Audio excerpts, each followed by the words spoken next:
Everybody will stand for the flag salute.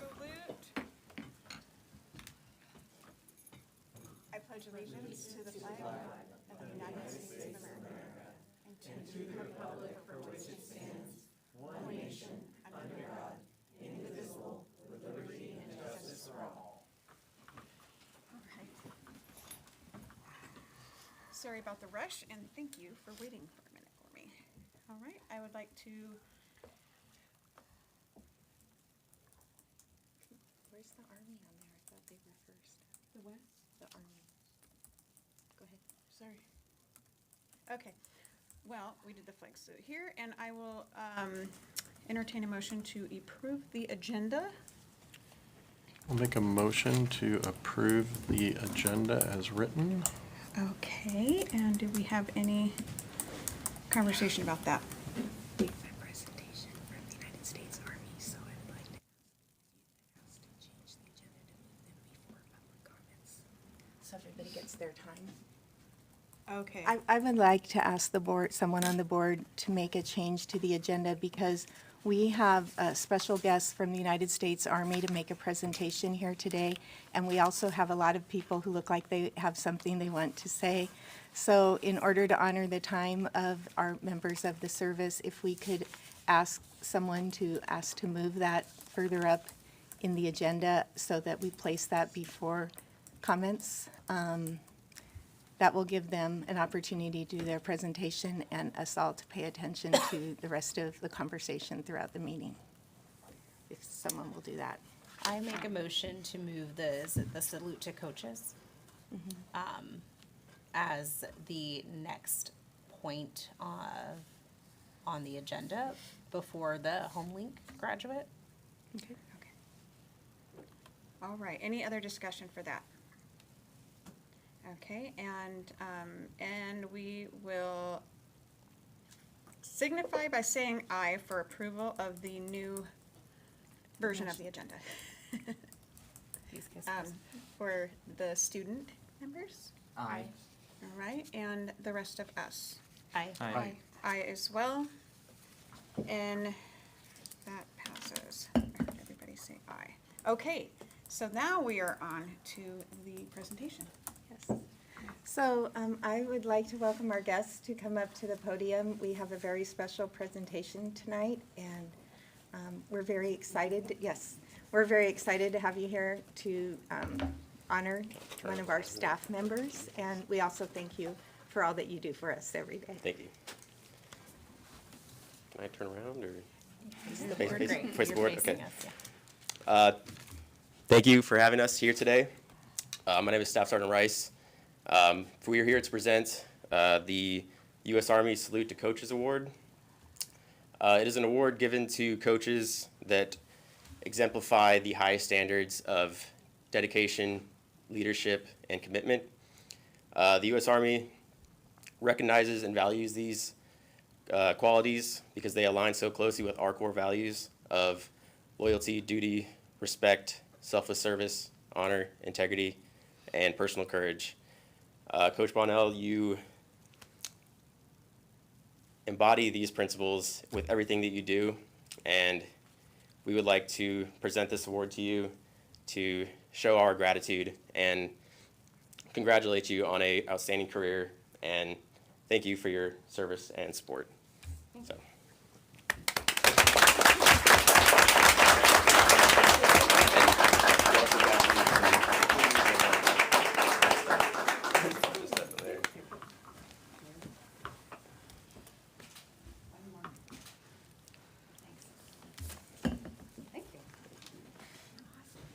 Thank you, guys.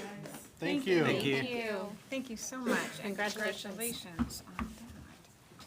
And then, now we are on to our HomeLink graduate. Yes, tonight we have another very special opportunity to honor one of our graduates from James Taylor HomeLink. We're going to honor the graduation of Isaac Hernandez Dubeck. He is described as someone who is eternally optimistic and always respectful. He has overcome barriers to learning and persevered when many might have given up. And your staff members have shared so much of how hard you've worked with me, Isaac, and I'm so proud tonight to be able to present you with your diploma. So, by the authority vested in me as Superintendent of North Mason School District, I hereby declare that Isaac Hernandez Dubek has met all state and school district requirements and is now a qualified graduate of the North Mason School District. Congratulations.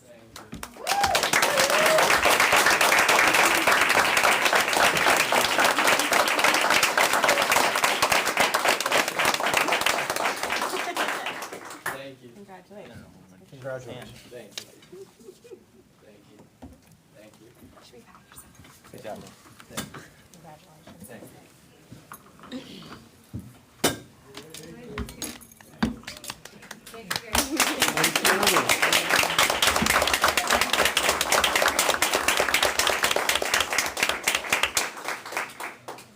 Okay.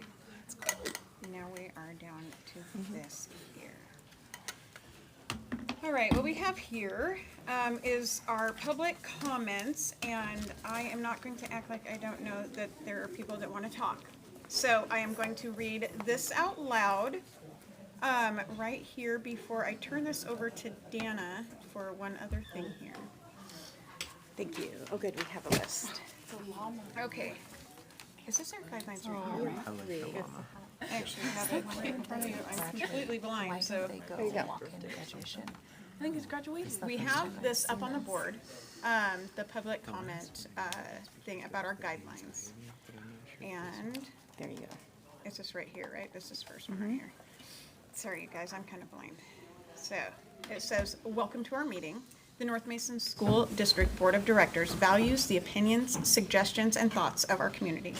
We also appreciate members of our community keeping an eye on us by attending and observing our meetings. This notice will help you understand how the board meeting works and the roles of the board and the superintendent, and how you might share your thoughts with the board during this meeting." Now, this goes into kind of a lengthy That's thing fine. here. I don't think I'm going to read the whole thing, but I think everybody's had an opportunity to see this because we sent it out as well. And if you haven't, we will have a paper copy. You can have mine. And I am going to turn it over to Dana to let her say something first. So we know that there are personnel moves that we have made that folks would like to have an opportunity to speak about. The appropriate way for us to do that is for those folks to set up an appointment to meet with me and to discuss those concerns. If we are going to allow opportunities for people who have signed up to make comments at the meeting tonight, however, the board cannot engage in a conversation with you about any of those items. Those kinds of conversations need to be held in the appropriate venue. This is a personnel issue, and I would remind you that we are talking about people's lives and individual people, and we do have a civility policy in our district. So if you have comments to make, please keep them to the positive things that you want to say about a person and not anything about a different person. Okay? Thank you. All right, and I think that covered it, and we know better, so we're good.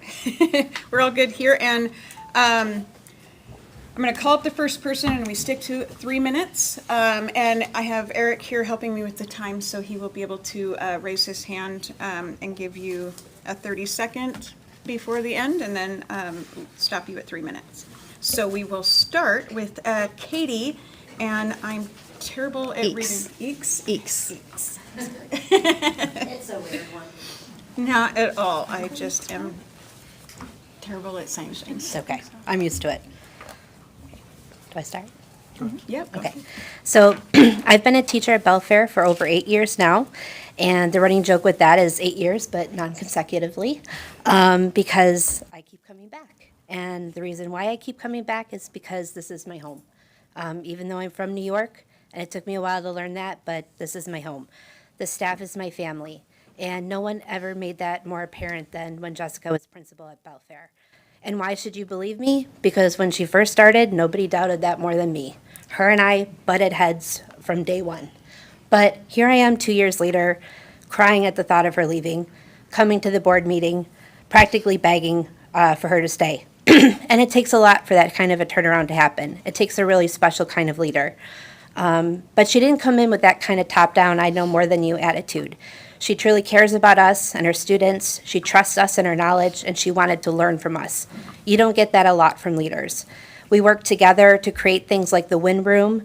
We brought in UFly, and the combination of both produced amazing results for our students through our MTSS program. We were already planning some great things to serve our special education students next year. 2 years with her was not enough. There was so much more that she could do with us if she was given the time. And after so much change and turnover at Belfair, we deserve that. We deserve a principal like her. We deserve to enjoy the climate and culture she created, not to have it ripped away from us. I don't know what the plan is. I'm not sure why. All I know is that this is truly ripping our school family apart, and that shouldn't be a part of any plan. I'm asking you to please let us be. We've had 4 different admin over the last 8 years in our school alone. We just want to enjoy the climate and the community that she has created, and I'm asking you to please don't take that away from us. Please don't take her away from us. Thank you. Thank you. Thank you. Thank you.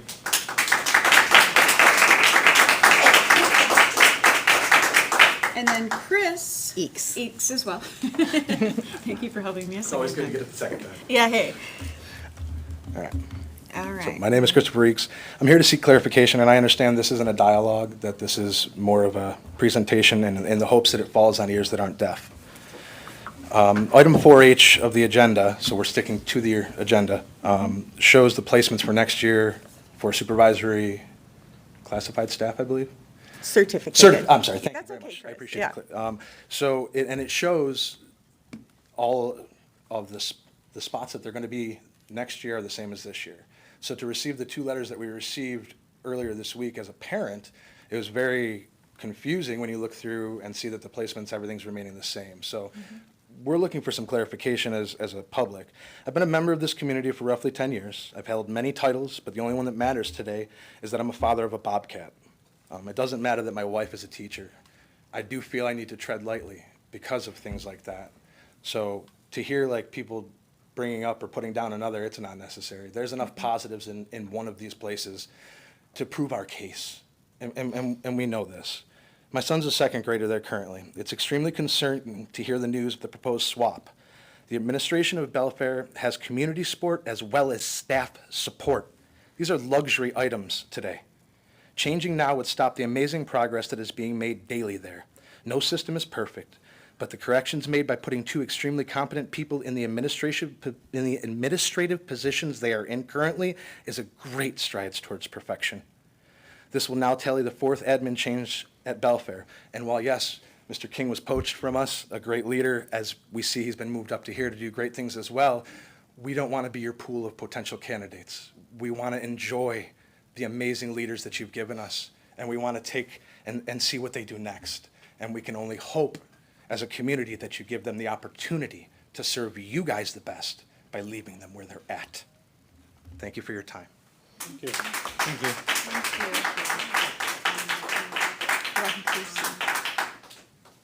Rob Kersey. Oh, thank you. I was, Rob, come on up. Thank you. Good evening. For those of you who don't know, I'm Rob Kersey. I am the president of the North Mason Education Association, our teachers union.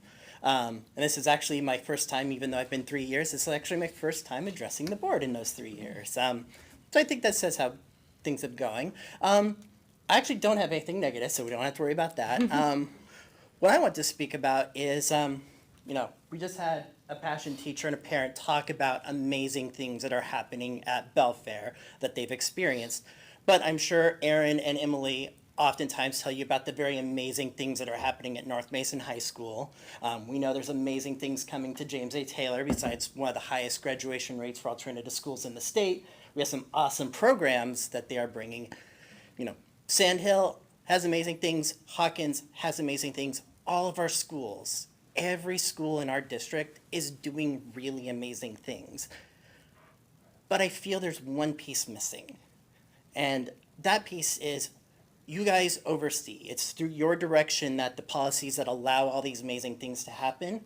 And I would just like to invite you, as the president of the teachers union, come see these things. You got to see these things in person. It's one thing having these presentations every month, every board meeting where school's presenting all the awesome things. It's a very different thing to get to see these things for yourself in person.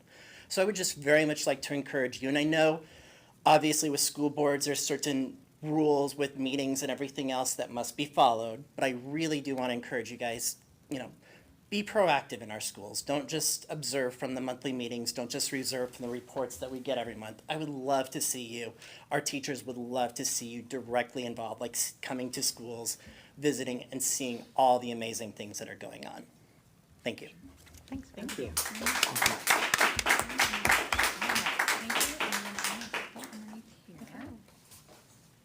And then that is the, Student board member. yep, and then Do we we are need to on read any of to- these ones? Yes. Oh, did Oh, you you have have one one more? added on? Okay. All right. I do not have the name up here, so you'll have to. She's writing it down right now. Oh, okay. Come on up.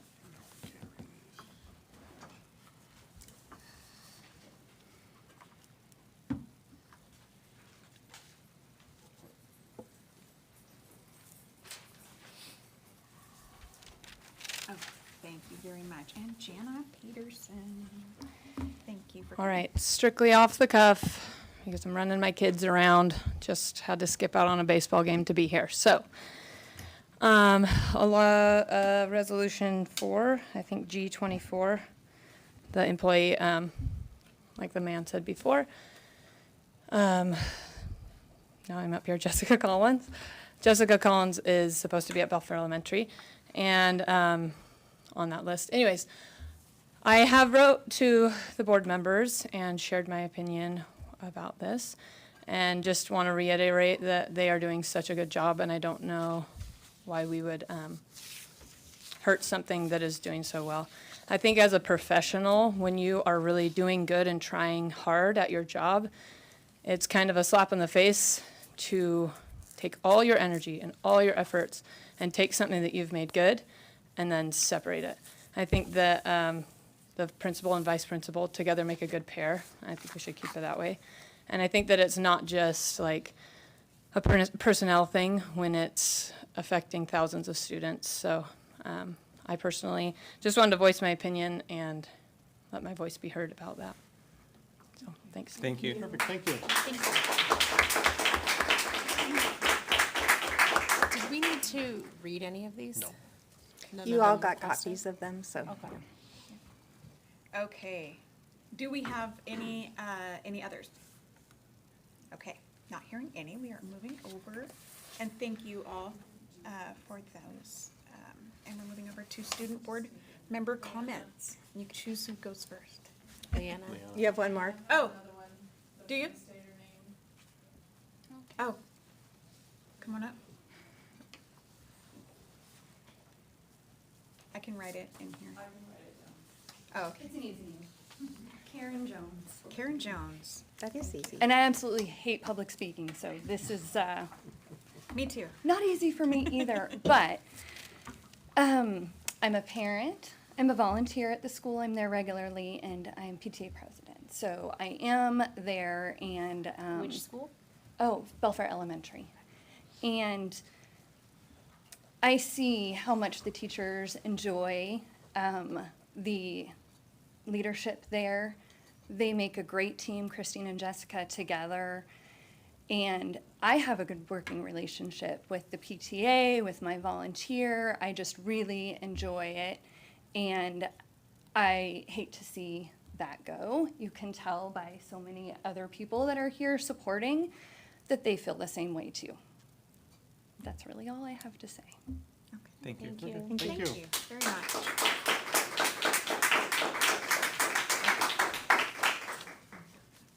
All right. I'm just, okay. To our wonderful students, what do you got for us?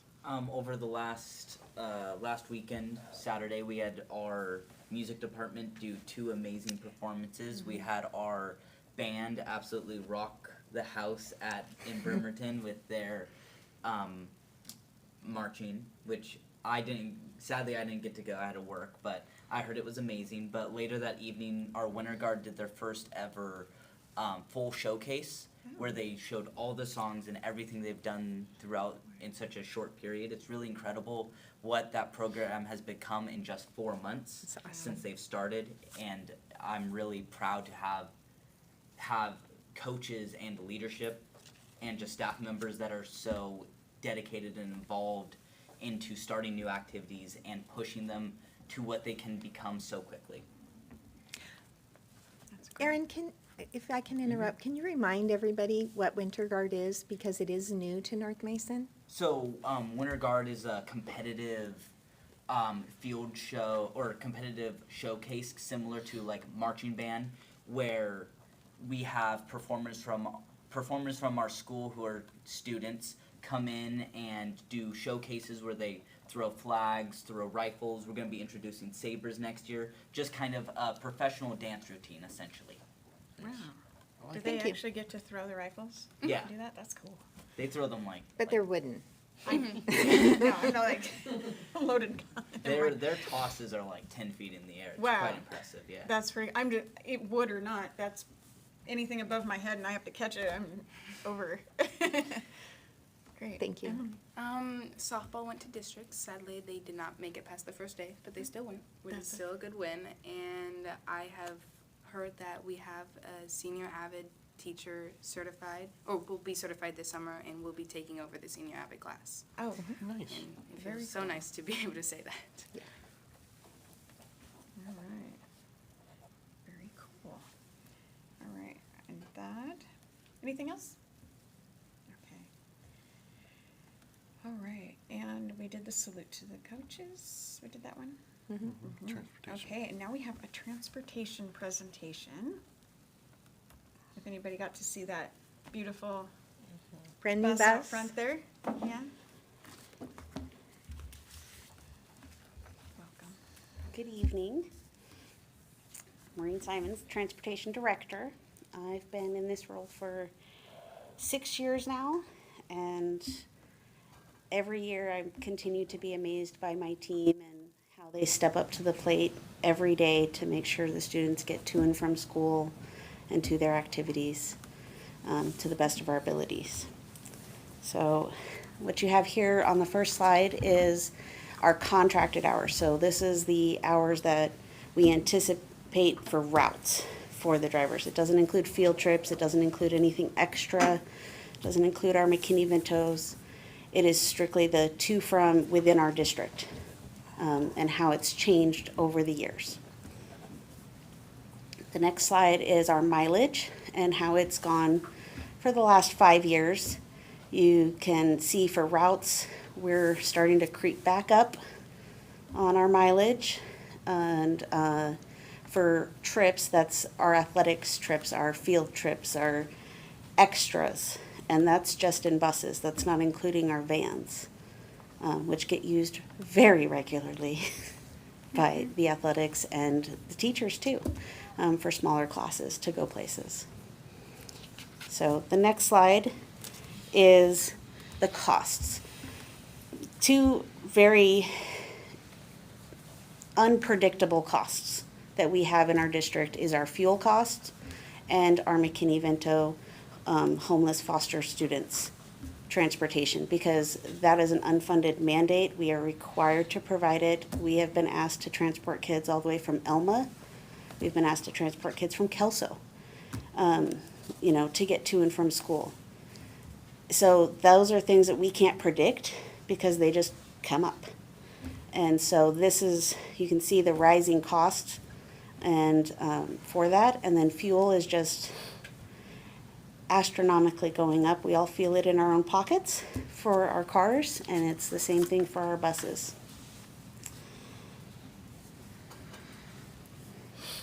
This is our ridership, and this is how our funding is determined. Our students riding the buses. So the first grouping is our fall, second is winter, and the third is spring. Spring affects our calculations for the following school year's funding. Fall and winter are for the current school year's funding. And so, as you can see, we're starting to creep back up to our peak, which was in 2019 at 22,800. And we're starting to work our way back there. So that is concerning in the staffing levels in our department, but we are getting creative and making it work. We have yet to cancel a route, and we plan to keep that going. How are those numbers calculated? It's to from, so every student that's on a bus to school and every student that's on a bus from school Okay. So, On a specific date and on a time. specific date. okay, okay. So That's we what count every single day, but then the form I have to fill out says this is your day that counts. So so you're saying each ride is counted once? Correct. Okay. And it's only for to from, so nothing else counts. The middle of the Gotcha. day to West Sound Tech, that doesn't count. More of, and where I was going is if a student is sick or they had something going on, but normally they're on the bus. So- That doesn't matter. They have to Doesn't matter, okay. physically be on the bus. Okay. On Do the you day put that you out, do oh, this. sorry. Sorry, go ahead. Do you put out a thing? We do saying- not. Are you allowed to? It's not encouraged, Oh, but we physically count every single day. yeah. And I take the counts the drivers do every single day, and I input it into an Excel spreadsheet, and it feeds the sheet that feeds the system, and it tells me this is your best day of the 3. And you can pick that day, Oh, you right? get to pick the three, okay. I don't get to pick it. It tells me Okay. this is your best day. Okay. Oh, okay. So this is, and it's the it's the 3 days, and it's the middle day. So you get the high day, the low day, and the middle day. And the middle day is the one that actually counts for ridership. Okay. Okay. Interesting. Wow. This is our fleet. So this is all of our big buses. We're currently sitting at 46% of our buses off of depreciation, which means we're not getting any money from the state for them. Our oldest bus is 23 years old, but it's only got 119,000 miles. Our newest buses have up to 30,000 miles on them already because they get used for longer routes. So you can see the disparity in the mileage depending on where the route is for the bus. And we have worked hard with the mechanics. That's why buses are not decided by drivers. They're decided by the route, and they shuffle things around as they need to. So our buses that we plan to replace is like B9. Will get replaced this year with a new bus. So these are our vans, and the slide before that was our little buses. So this is all of our little buses. 66% of them are off depreciation, and that's because they are only on an 8-year depreciation schedule, not a 13-year like the big buses. Vans, we don't get any depreciation for, and that's the next slide. Our oldest van is 20 years old and has 145,000 miles on it. So you can imagine if that was your personal car, you'd probably be thinking of replacing. But it still gets us going, and our mechanics take great care of it. The next slide is celebrating our mechanics. They received another outstanding inspection this spring when we had our full inspection, and we had one out of service. It was a flat tire. Can't predict that. So they take care of our 6 vans, 9 small buses, 26 large buses, 2 food service vehicles, 8 facilities vehicles, and all of the lawn equipment for our facilities department. And it's just these 2 wonderful mechanics that we have to take care of all of that. For the next slide is our bus drivers and our van drivers and our substitute bus drivers. We have 24 bus drivers, 4 van drivers, and 2 substitute bus drivers right now. We're always hiring. And so if you know anybody, send them our way. And February was Love the Bus Month. It's a national thing. Then this year what we did is we did a campaign of everybody telling us why they love being a bus driver and put it out. And so that's what these pictures are. So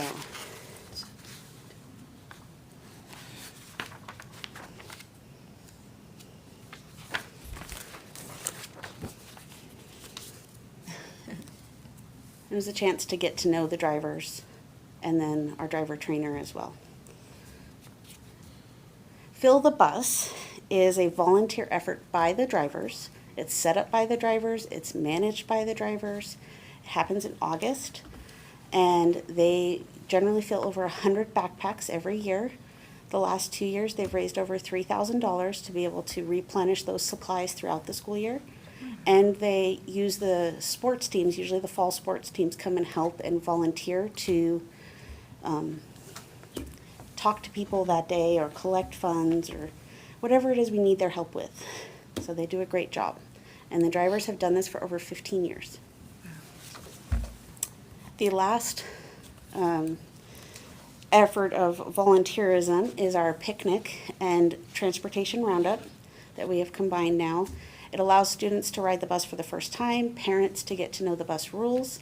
It connects with our parents and drivers. We can give out route information and answer questions about transportation they might have before the first day of school. And we have our regional safety rodeo winners. They won first place for the special transportation rodeo this year and are headed to state at the end of June.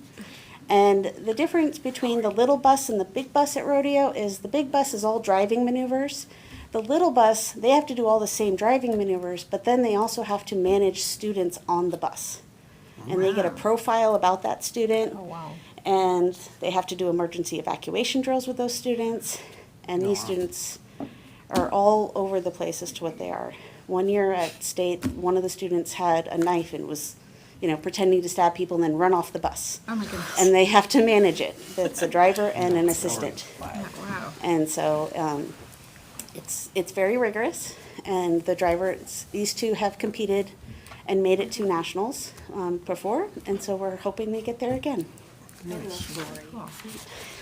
Thank you. That is our transportation department. I have a question about the Stop Finder app, and if there are plans to upgrade to a different app next year, or your thoughts on it. So with Stop Finder, it works with our routing software. The upgrade to it is if we can add in a GPS that can actually speak to our routing software. So the Wi-Fi that we have on the buses does provide GPS, but unfortunately we haven't been able to get the two to communicate with each other. And we've been trying really hard between IT and myself to get the two to speak. Yeah. So we are looking into what options we have available to us to make that happen. Yeah. Because the ability to say, hey, your bus is outside your door Yeah, would be or very it's helpful. coming, it's in Yeah, a couple it's left minutes. the school, everything like Yeah. that. We're looking at what our options are for that and the costs associated with it. Yeah, okay, that's great, I'm glad to hear that. I've seen different apps at different schools. We're hearing about, and I think one of our student reps had this issue. Some of our teams are having issues getting to games. Yes. Having to forfeit a game because they can't get there, or having to come up with some creative solutions. What would your department need to ensure that our student athletes can compete with their peers in our region? We need drivers. Okay. So we have plenty of buses. We don't have qualified commercial drivers, license holding drivers. That is our holdback. And what funds our department is to from transportation. So anything outside of that, we have to, Is it levy takes second funded. place. Yeah. So we have worked really hard with our athletics department to get creative. We've asked them, can you move that game by 30 minutes for a start time so we can leave after routes and get your team there? Or hey, can we take just the JV team out early and leave the varsity players in class and then take them after routes because their game starts later? We've tried to get as creative as possible. We make sure there's always 3 vans available for them to use so that they can go with the coaches driving our students as an option as well. Because even if they would split it where the JV team went out in vans and then the varsity team came out in a bus, those are, lots of ideas, for them to be able to do. But we're also playing in different areas than we've ever played before. You know, when we have to go to Seattle and Auburn or Bellingham, those are really difficult for us to do without it conflicting with a route. So, recruitment of drivers and possibly levy funds is Yeah. what's, How many, Most how of the many are drive- on a typical sport trip?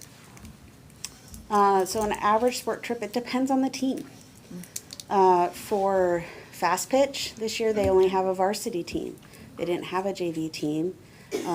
So they were able to be in 2 vans. But on a normal year, when they have both JV and varsity, they need a bus. Our tennis team can do with 2 vans right now, but they're getting bigger too. Our bowling team is exploded.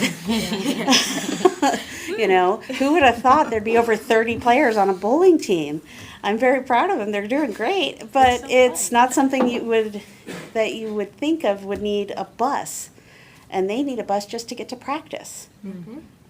So these are things. That's the constraint we have, is because of how we are funded. We have to prioritize that, and then not having enough trained drivers. So, How much does it cost to fill a tank at the bus tank? One tank. one tank, so they're 100-gallon tanks, so if we run them all the way to empty, we're looking at about $550 right now.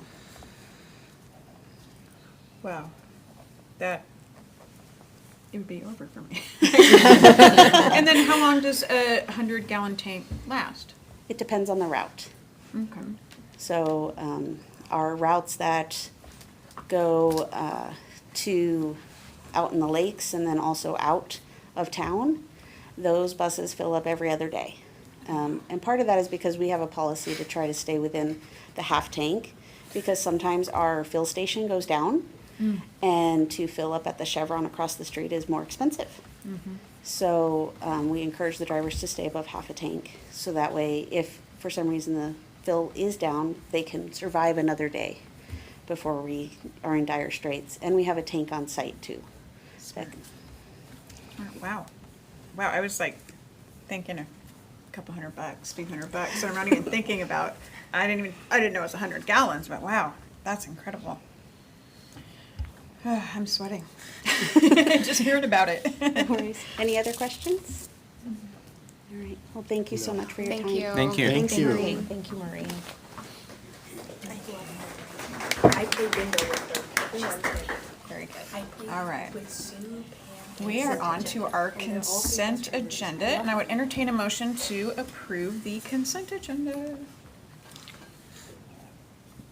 Make a motion to approve the consent agenda. Okay, and then discussion. I'd like to pull out, as there is a change in it, authority to employ the certificate supervisory personnel. Okay, and which part is that? There was a couple of those. That's the one that was discussed where there's, It's the The 3G24. yep. Okay. All right, any discussion on that further? And do you want to mention why we're pulling that out? Just for It needs a correction to it. correction to it? Okay. Okay, good deal. All right, and I'm not hearing any other discussion. I will entertain, or we don't have to entertain, we're just, for the new version of what? Oh, okay. The updated version of the consent agenda, students, by saying aye. Aye. All right, and the rest of us? Aye. Okay. Aye as well, and anybody, did everybody say aye? I'm sorry. Yes. I'm sorry, I was looking at mouths and I didn't see all of them. And I as well, and that is good to go, that passes. and then we are on down to the, wait, And it was Are there we gonna going to vote on that correct one? it tonight, or what was your motion No, with that? correct. That's the one we'll Okay. discuss and bring back around. Okay. okey dokey. All right, and we're on to resolution 05G24, delegation authority to WIAA. And, hold on here. Do we have, the administration recommends that the board of directors approve and adopt resolution 5G24, delegating authority of WIAA as presented. Do I need to? Do you need to vote on a board So- member as a representative? I recommend that we approved it and adopt resolution 5G24, and I nominate Eric Youngberg to serve as the WIAA authority. Roger that. Very good. Okay, and we don't need a second for that, or do we need a second for that? Yeah, We do. it's a I resolution. second that. Can I second that as president? Yeah. Okay, I second that. Do you accept that? Yes. Okay. All right. Well, any discussion further? And any other nominations? Are you getting their emails? Very spotty. Okay, I still sometimes get But them. we still need to make sure that all of us are on that form, so that if anyone wants to go to districts or state or what have you, that all of us can attend those. Okay. All right. So they need to vote. And then we will vote all for Mr. Youngberg of taking over the delegating authority to WIAA. Signify by saying aye, students first. Aye. Aye, and all the rest of us? Aye. Aye as well, and that passes. Congratulations, Eric. And the next one here is the Capital Projects Fund Extension. And I would, I don't need to entertain a motion, do I? Well, you have to adjourn to a public hearing. You're right, I'm sorry, I didn't read that part. I will adjourn to the public hearing and hear the public who wish to speak on, for or against this. So let's have Assistant Superintendent Dan King present what he's asking first, and then you can take comments. Okay. Okay.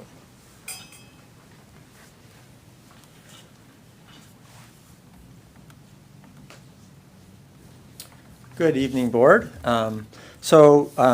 What I have here to share with you is a request for a budget extension for our Capital Projects Fund. This fund received some extra funding due to receiving grants. So our district applied for and received an urgent repair grant in the amount of $150,000. The purpose of that grant is for us to improve our well pump control systems.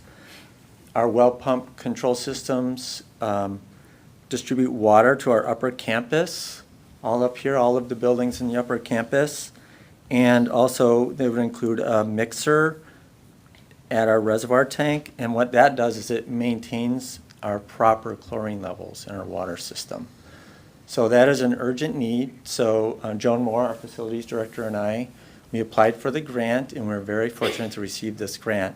We received this grant after we had approved the budget for this fiscal year, so this resolution allows us to spend those funds. In addition to the urgent repair grant, we applied for an ADA Equal Access grant. This grant is in the amount of $23,782. We also think this is really a wonderful opportunity for us. So again, Joan Moore and I, we sat down and we thought, what would be the best thing we can do with these funds? So we looked at all of our needs across the district, and specifically, how can we improve access, ADA access, for our students, staff, and community members? And we recognize that there's a need with our lower parking lot in front of our transition program portables, where buses come and go, also vehicles, transporting students to and from school. Many of those students use wheelchairs, some use walkers, And that parking lot is unpaved. It's a dirt parking lot. During inclement weather, there are large mud puddles. And also, the pathway from the parking lot to the wheelchair ramp going into the portable classroom is also unpaved. So we're going to use these funds to pave that parking lot and a pathway up to the wheelchair ramp. That's going to be a huge plus for our students to make it safer for them, as well as our bus drivers. It'll also make it easier for bus drivers loading and unloading students on the wheelchair lifts. It'll also keep our buses cleaner. That's just an extra bonus.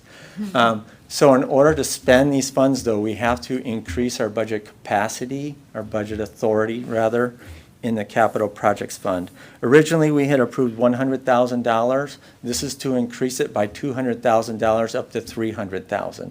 That should allow us to spend these grant funds and to have a little bit of extra capacity in case there are extra costs.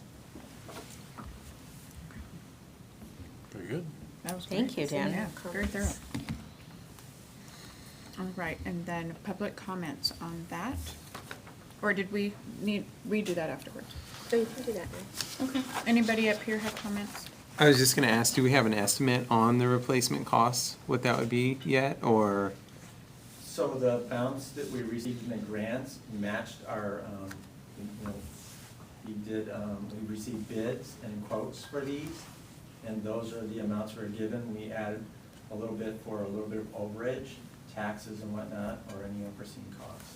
Okay. But the urgent repair grant was a little over $140,000, and the ADA grant was precisely that amount. Okay. Did they give any kind of time frame for the repair? So these grants were allowed to spend these funds through June of 2025. However, the work is beginning this summer. Okay. On these, actually, we've already started the urgent repair, some of the preliminary work there. So the work will be beginning here in the next few weeks on both of these. Okay. Thank you. Wow. Well, Very good. Okay. Do we have any conversation or comments about for or against it? All right. Not hearing any. Oh, did I? You have a hand up. Oh, I was just wondering if any of the bids came from local contractors. Yes. okay. Very good. Good question. You can answer that in more detail after the meeting if the community member would like to more information. Okay. Very good. Okay. Any other conversation here? I missed hands last time. So, anybody up here? No? Okay. And then I will come back into the regular meeting. All right. And then we are right here where I'm losing my brain here. Right here, right? Right here. This one. The Okay. administration recommends. All right, and so the administration recommends that the Board of Directors approve and adopt Resolution 06G24 Capital Projects Fund as presented. I make a motion that we approve and adopt Resolution 6G24 Capital Projects Fund as presented by Dan King tonight. Okay, any other conversation? Not hearing any. Signify by saying aye for the students. Aye. All right, and the rest of us? Aye. Aye. Aye as well, and that passes. Now we are to the board development and linkage for superintendent update. Okay. My first update, part of the update tonight, and Erin, I'm going to ask you to step forward, is a very bittersweet moment. We get to celebrate Erin's years serving on the North Mason School Board as a student rep and provide him with a token of our extreme gratitude and recognition of all of your efforts on behalf of the student body and the children throughout the district. So, Clean it. No, it's for you. And we're going to miss you when you graduate. So can I be in it? Yeah. I'm going to be too. Okay. I don't want to be in it. Come on, Evan. Thank you. Thank you.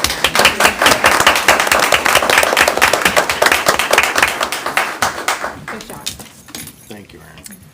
And secondly, I have something very exciting to share tonight. Our staff at James Taylor, as you know, like many of our staff throughout the district, are very innovative and looking for ways better to support our children. And they have been considering for many years how best to redesign our alternative programs. And we're going to hear about plans for redesign tonight that are just so exciting that they give me chills. So we are going to ask that Lexi Hadfield, our principal and ALA programs director, come forward and tell you about some really exciting concepts that we're looking at going forward.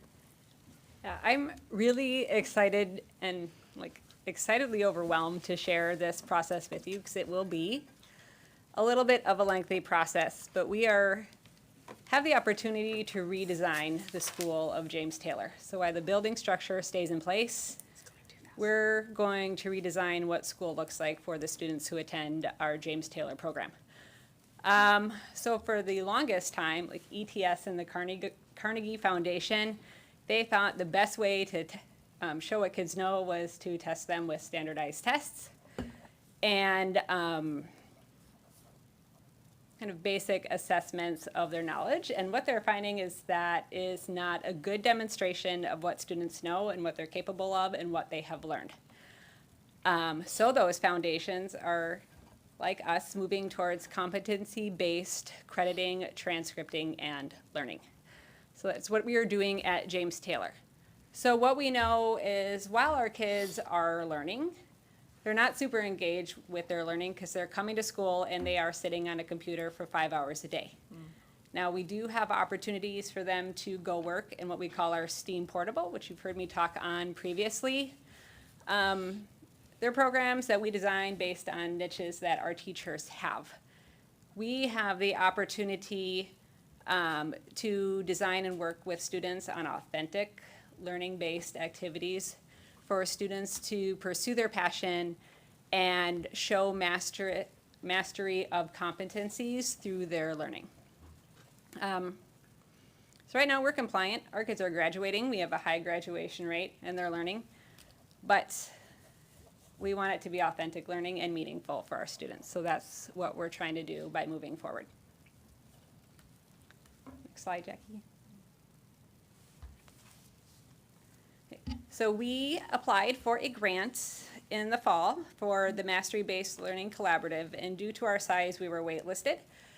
And luckily for us, in April, a school dropped and we got their spot. So we have been guns blazing, trying to play catch up with some of the other schools. But what that has given us for this school year is $30,000 in funding for professional development for our teachers and some supplies that we need. So I am sending 7 teachers to Napa, or 5 teachers to Napa, 2 are doing it online to engage in a project-based learning workshop this summer.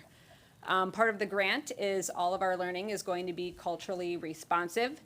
We are going to work on building community partnerships, and eventually, hopefully by 28-29 school year, we will move to full competency-based transcripting.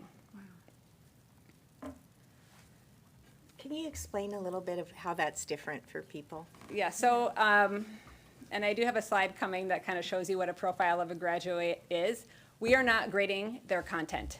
We are teaching the content, but we are grading skills and competencies of what a profile of a graduate is. So, can our students think critically? Can they design ideas? Can they collaborate? And there are different levels. So let's, for sake, we would have a level 4 is the minimum you would need to meet on those 9 or 14, whatever we decide, competencies to graduate. Students can move above and beyond to level 5 or level 6. So level 5 would be college and career ready, and level 6 would be college-based competencies. So we are preparing our kids in a different way to not just know the content, but to apply the content. So do you want someone to design your plane on paper and do the math on paper? Or do you want someone to do that and build your plane? So we are in this cohort for the next 2 years with an option, hopefully a 3rd year of funding. So next year we will apply for up to $100,000 in funding to implement this program, with the majority of it going towards coaching. So we make sure we are dialed and we're doing everything that's ALE compliant. And then we will work with our staff, with our MBLC team, which Nicole is a member of, and we're super excited, and our students to develop those authentic learning experiences, because sometimes the kids know better than we do how they can show their learning. So it's a great opportunity for their voice to be heard and for them to have their with them or their what's in it for me factor while they're learning.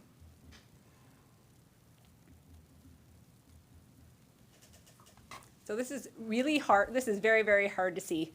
But this is how we would use key performance indicators, or those competencies, to grade. So if we have think critically, for example, there are different subcategories. And this is how we would know students are doing it. What are we tracking? Where do we need to get them to in the long run to be ready to graduate? So throughout the course of a student's typical 4 years of high school, they would have multiple touch points to demonstrate mastery of these competencies. And for example, if we want a student to be at a level 4 minimally, they would have to show us they can do that 7 times throughout those 4 years to be mastered at that or be proficient at that competency. And again, they will do this through multiple contents and at multiple times through their 4 years.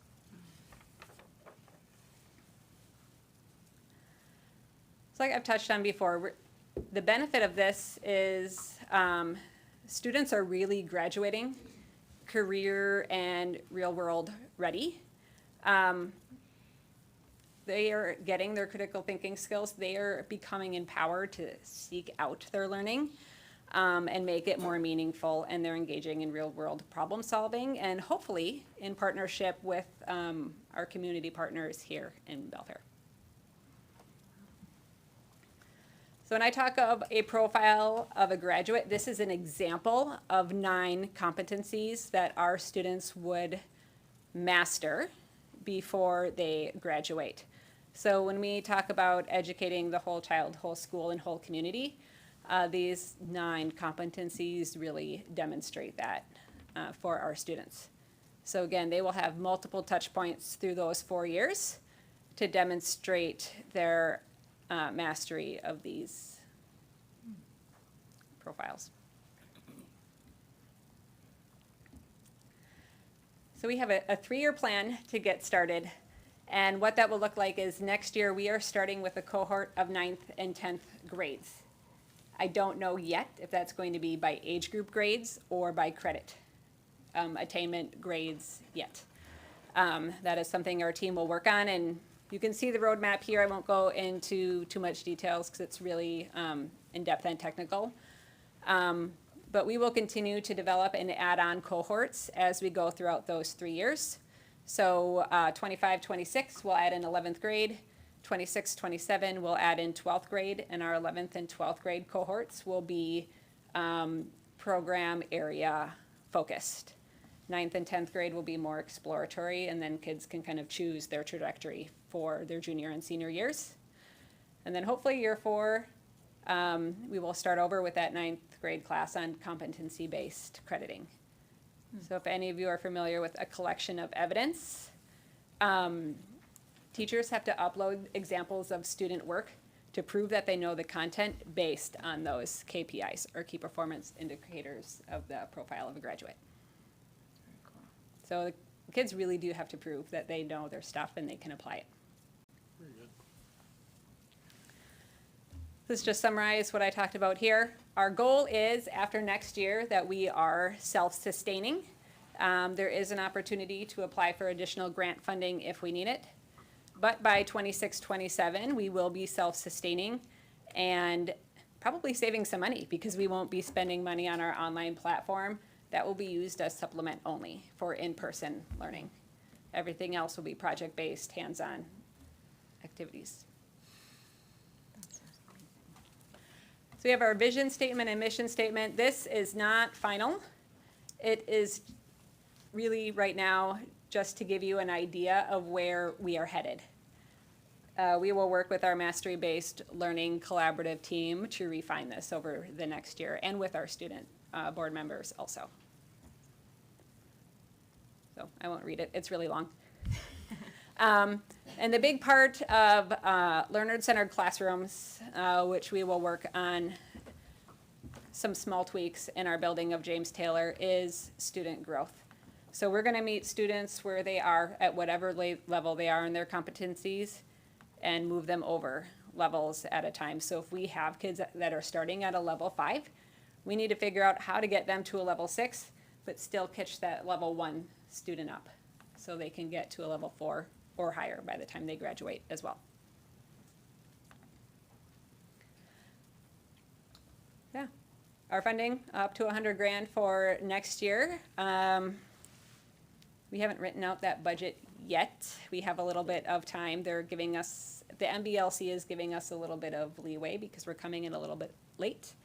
But I would like to be sustainable by year 3, but if that's not obtainable, I know we will have the opportunity for some extra funding and we will be sustainable by 26, 27. So at James Taylor, at Holming too, we believe that all of our kids can learn at the high levels through our flexible means and empathetic accountability. All those competencies, we're looking at 9 right now, will be mastered prior to graduation, and students will graduate ready to solve real-world problems, ready to go either directly into the workforce or whatever post-secondary avenue they choose to pursue. Thank you, guys. Yeah. Is project-based learning a movement primarily in alternative learning, or is it something that would be like that other schools and districts, places are implementing in the traditional school model or in lower grades? It can be implemented anywhere. I taught through project-based learning. That's how I was taught to teach, because it was a priority where I went to graduate school. There are a lot of different school models that use project-based learning. It can be an ALE, it can be at a charter school, it could be at a magnet school. It really is going to depend on that school, and a lot of comprehensive public schools use project-based learning in one way or another. Cool, thank you. We're good. That's very cool, very exciting. Any other questions? Will students be encouraged to kind of keep their evidences together as a Yeah, portfolio? that's part of their responsibility. We want Yeah. students to take ownership of that. So students will be tracking and teachers will be tracking as well.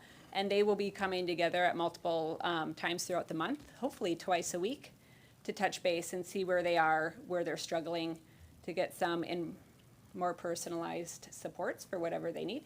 Yeah. But it'll be coming from both parties, student and teacher. That's fantastic.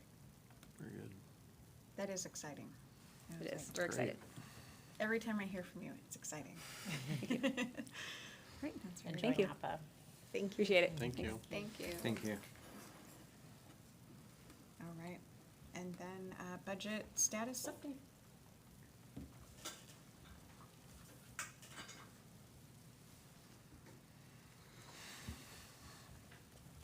Okay. Hello again. I'm really excited about what I just learned as well, and I've been learning about this for the last few weeks, and I get more and more excited about it. So we're going to spend a few moments here getting an update on our budget status, beginning with our other funds. So we're going to look at the fund balances in our capital projects fund. Currently, the fund balance is $270,311, well, as of April 30th. That's a $72,543 increase from last month. Some of that is from that grant. So in our debt service fund balance at the end of April was $2,001,618. That's an increase of $997,203. That's from tax collections for our bond. Our ASB fund balance at the end of April was $430,118, an increase of $4,808. And the transportation vehicle fund had a fund balance of $342,385, an increase of $1,507. You might be wondering, why is there an increase of $1,500 in our transportation vehicle fund?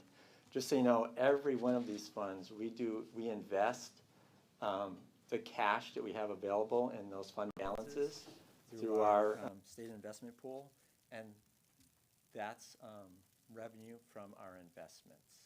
So each one of these funds has revenues from our investments each month. Let's move on to our attendance on the next slide. So our May attendance, our enrollment was 2,253.24 FTE. And that is just a slight decrease, 0.42 FTE. So not really a lot of change, less than one student since the previous month. Our transition to kindergarten enrollment stayed at 31. So together, our regular FTE and transition to kindergarten together is 2,284.24 FTE. And let's move on to our general fund status report. This is through April 30th. Beginning with revenues. So our total revenues actual year-to-date percentage was 65.55% of what we had budgeted. And our projected year-to-date was 67.87. So we're pretty close there. For local source revenues, we were at 84.74%, and our projection was 83.48. Again, pretty close there. Revenues from state sources, we were at 65.25% of what we budgeted. We had projected we'd be at 66.11. Again, fairly close. And from federal sources, our actual year-to-date revenues were at 49.13. We projected we'd be at 67.16. We still have federal revenues that we are receiving, so we hope that we're going to see that continue to increase to what we had budgeted as the year proceeds. Our top 10 sources of revenue include our apportionment.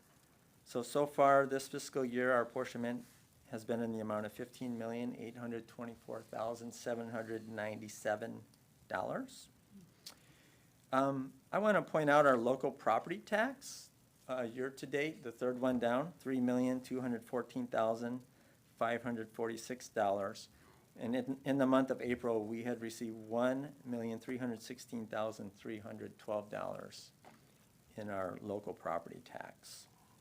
So there was a big increase since last month. Let's move on to the next slide, please. This is the big picture of our revenues. We had budgeted for the year $42,395,487. So far this year, our current year-to-date revenues are at $27,790,108.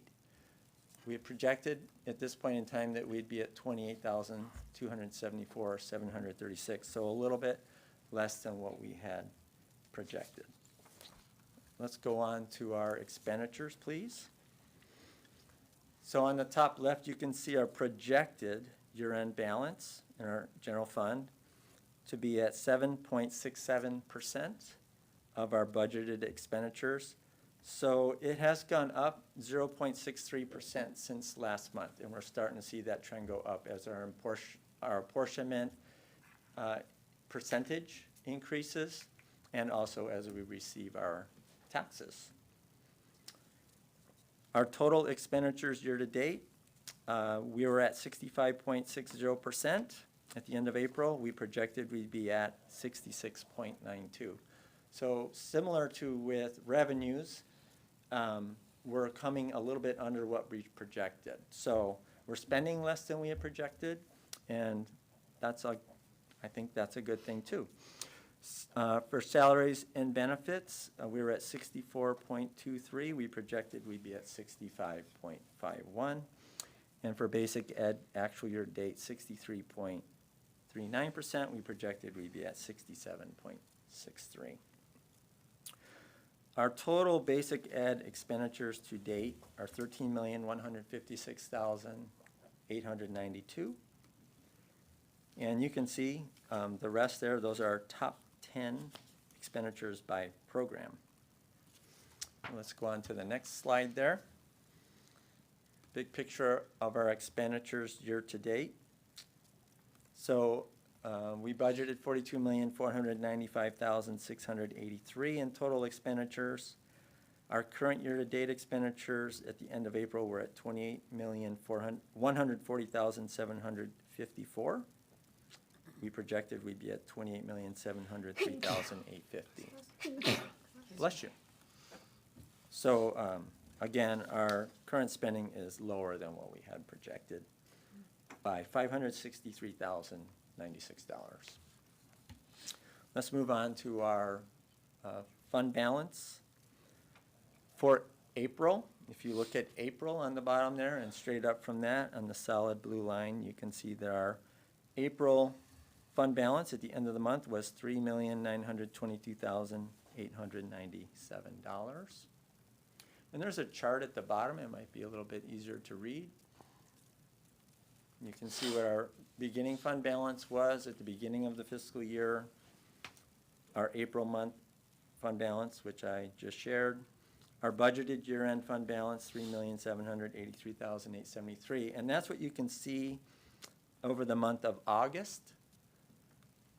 And our projected year-end fund balance, based on our current status at the end of April, was $3,290,901. So we'll see this continue to adjust as we proceed through the next couple of months. And if you can recall, during the months of July and August, we receive a larger percentage of our apportionment. Also, we're making sure that we claim all of our claims for our grants. So that helps us bring in more revenues too. So that should help our fund balance. Here on the last slide, you can see a comparison between last fiscal year and this fiscal year with our revenues, expenditures, and fund balance compared to this April 30th. So our total revenues, current year to date, on April 30th were $27,790,108. We had budgeted for the year $42,395,047. So you can see on the far right at the top that we have received 65.55% of our budgeted revenues. With expenditures, our current year-to-date expenditures were $28,140,754. That's 66.22% of what we had budgeted. And our fund balance is at the very bottom there. And I had previously shared this, $3,922,897. And that is the end of our budget status report. I have a question. Yes. Two of them.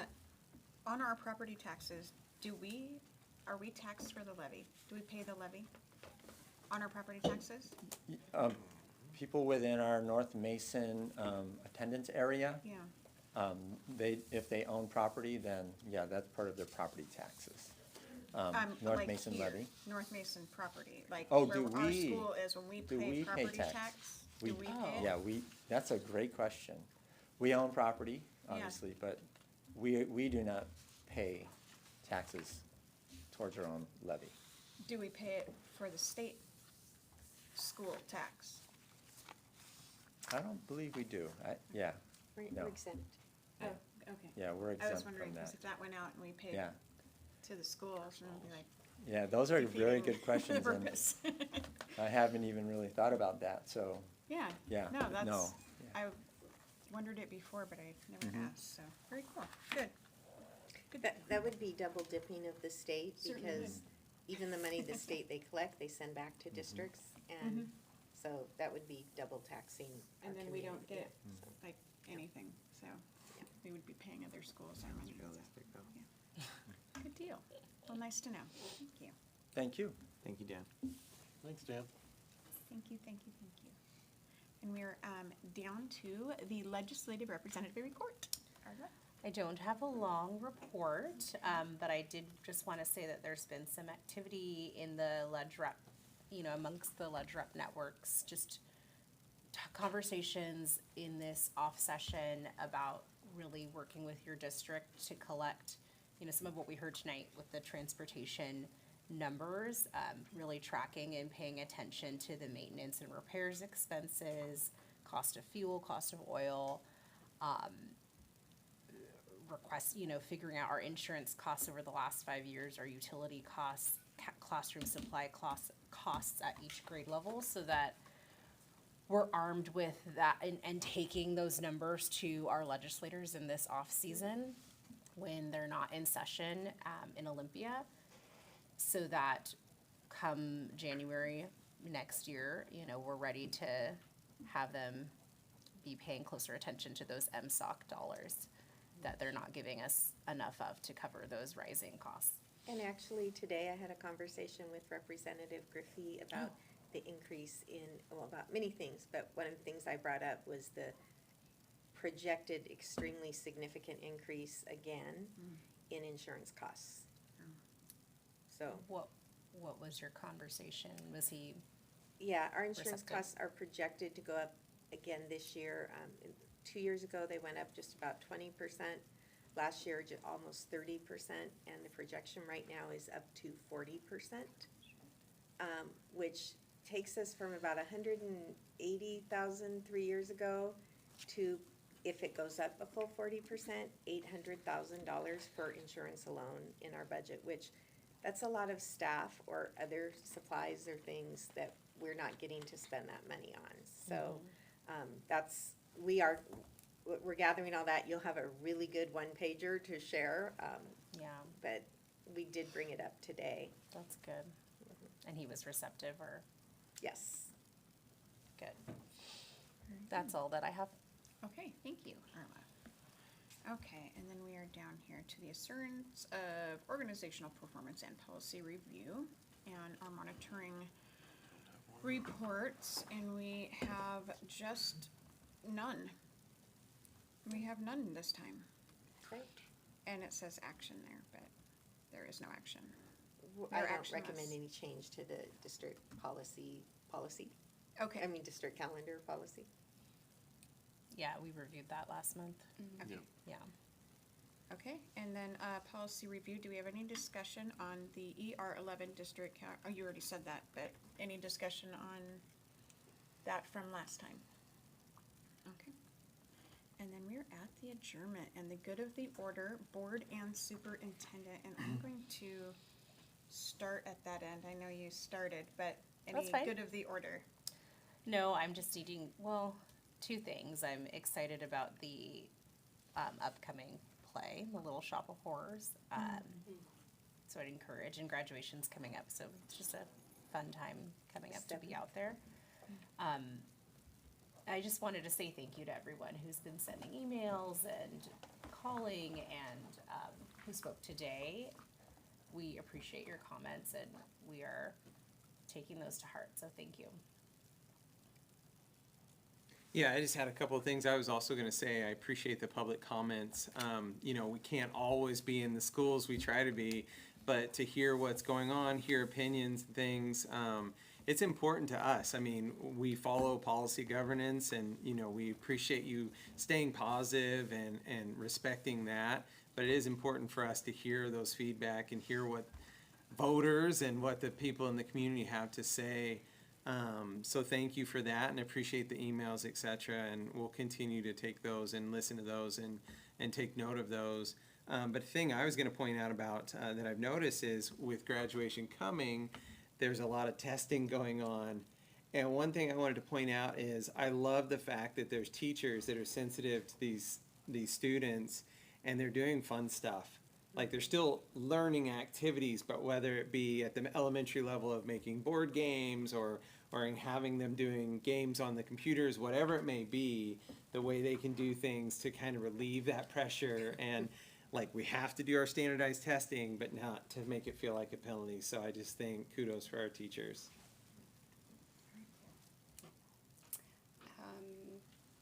I want wanted to say congratulations to Pedro Salvador and Pedro Aribal for making the Olympic League first team for soccer. So I'm super Very good. excited for them, representing our district.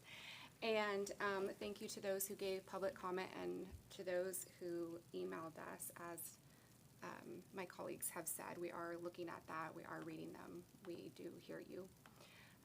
And also, I wanted to share that we had a great time. Dana and Mr. King and Arla and some other people from our district, we attended the WASA Awards, and our district was presented with, I had mentioned, I think at the last meeting, that our district earned the Purple Star Award, and we are only like one of a dozen districts in the entire state to get that, so that was quite an honor, and that is all due to the hard work of the people in the district office and in our buildings. And also we presented an award to Bo Chief Bakken, yes, for his community support that he has provided through his actions, so that was super exciting.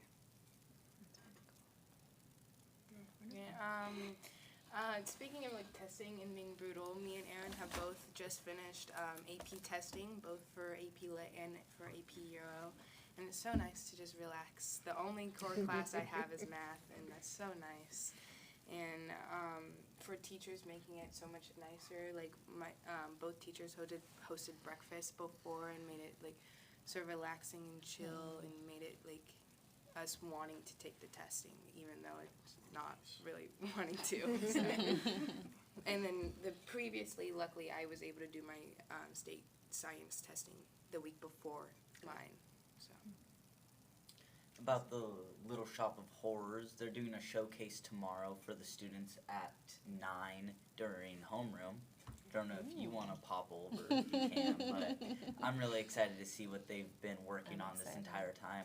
I walked past the gym leaving school the other day, and I heard them singing in the gym, doing a nice little rehearsal, so they're sounding really good. That's really cool. Very good. Seymour looks awesome. I wanted to thank the music teachers over at Sand Hill. I was able to chaperone a group that went up to a play up in North Kitsap. It was really good. I know my daughter really enjoyed it. And all the kids in my group were super excited to take the trip up there and go watch the Little Mermaid play that they put on up there, and it was just a wonderful time. Just like my colleagues, thanks everybody for their comments. We do hear you. Thank you for all that. But past that, and it was an absolute blast volunteering and helping the softball team this year. That was very exciting for not having a kid and being able to participate when I could and coach those kids up. So, thank you. Very cool. Well, I'm busy on a different side of education as well as here. I'm not going to go into a lot of it, and for multiple reasons, some medical. My son does homeschooling, so I've been researching a lot of interesting things on that side. And I'm exhausted as well as mentally completely flatlined, but I love it and I get to connect with my kid a lot more. And I appreciate teachers so much more, not that I didn't before, but wow. And it's neat to be able to unpeel, like peel your kid, like you see him stressing out, and then a teacher doing this with like a lot of kids all at once, having to notice that where they're shutting down, 2 of them, 5 of them, 6 of them, all of them at the same time, maybe everybody's bored and they've got to kind of like peel back the layers, all different kinds. And I'm like looking at them going, if I had to do this with more than one kid, I can't. I've done some teaching, but mostly with adults, but my goodness. And then I got to do our audit exit, and that was pretty cool. And I'll let, when it comes out pretty soon. So everybody gets to see that, and that was nice and very good group that came, and I'm happy with that. So that was it. Well, as everybody has mentioned, I just want to highlight, we do have several exciting things happening for kids in the next couple of weeks, including graduation on the 7th. We also have the scholarship awards night next week, and I really encourage everybody that can go there and to go see the awards our kids are going to get. What time Our is that? scholarship committee has stewarded the dollars they have so well that they're giving the largest awards they've been able to give this year to the students, and really are going to help kids move forward. Also, we are very fortunate in this district to co-host, or to at least be the location of, and work with a couple of, with our Kiwanis as well as the Kiwanis in Shelton, to present the Day of Champions, which is also next week, which is an opportunity for students with special needs to participate all day in track and field activities and awards, and it's really exciting, and some of our other kids are getting to help by providing support during the day. So those are exciting things to look forward to for our students and our community, and just wanted to share those. What day is the Day of Champions? The 30th. Leanna, we have a question about WIAA back here. A WIAA. In the question? I just wanted to, I played on sports at North Mason High School through all 4 years of school. I went to state and districts and softball every single year. So I feel like I can ask these questions and just want to hold accountable our school that everybody's following the WIAA, I think code of conduct or athletic code, and that you as a board, and I don't know really your position that you're taking as on the WIA, but that we hold kids accountable that they're using tobacco, that they won't be playing in a sporting game. If their grades aren't good, that they won't also be playing. 1,000%. And that we set our standards high, so that we treat this like it is a bonus and not something that they just get to have, because sports can teach so many life lessons, and I just wanted to voice my opinion there because it was on the agenda. Very good. Couldn't agree with you more. Yeah, no, thank you. My question was, what time is graduation on the 7th? 7 p.m. Where? 7 o'clock. 7. Seven But remember, o'clock? we Okay. need you all here 6. at 6 at Hawkins Yep. in the I always put down Commons. 5 and then get over here and weave through the whole thing. And then the scholarship. And you will have for the board, the parking lot that, on the side of Hawkins where staff parks, you will have signed parking spots, so you don't have to figure out how to get there. I like it. Okay. Will we be able to walk through that then? How do we and walk get down? into that? Yeah. What? How, That's just- how do we access that? Come in. You just come up in this parking lot, Okay. and Take a right before Hawkins. I can show you after the No, I meeting, think so, yeah. I know where it is, but how do we know, like how, okay, it'll be assigned. So Yeah, we'll just they'll go have in. it, they'll have your name Eric on will there. stand out there. I and know. he'll guide You have to roll people down in. your window. So Last year I crazy, just so- showed them my badge early, and they were like, yep, right there. And then The the- scholarship, sorry, go ahead. Sorry, the awards night is Tuesday, 28th? Okay, thank you. That was my question too. So, and what time is it on Tuesday? It is 6 to 7:30. Mm-hmm. Where is that at? Yeah, where is it? Oh, it's In the Commons at the high school. Yeah, yes. Okay, thank you. Okay. All good. And this has been a very full and rich meeting, and we still got out of here at 8 o'clock. It's gonna be like Oh, you have to do Pat that. here and all around here. Self-assessment. Well, I know we still have it, but we're at the end. Okay, and we are here for the self-assessment, and Mr. Youngberg is going to be putting us through the So, basics. going through the board self-assessment, we rate each ourselves at the end of each board meeting. So either satisfactory or not satisfactory. So the agenda was well planned. We focused on the real work of the board. The board followed its agenda and did not get sidetracked. Everybody was prepared for the meeting. Meeting proceeded without interruptions and distractions. The board deliberations and decision-making process were public and participation was balanced. We all listened attentively. I marked as satisfactory for all of those items. And then the governance principles, so we kept ourselves at the policy level, not the operational level. We didn't review any. Minimize time spending on past performance. I'm trying to go through, there's a bunch of these that were NA because we didn't have them this time.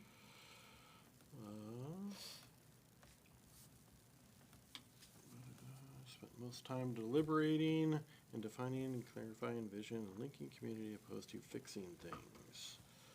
We supported the superintendent in a reasonable interpretation of all the policies. We are all marked NAO on a couple of these, but yes.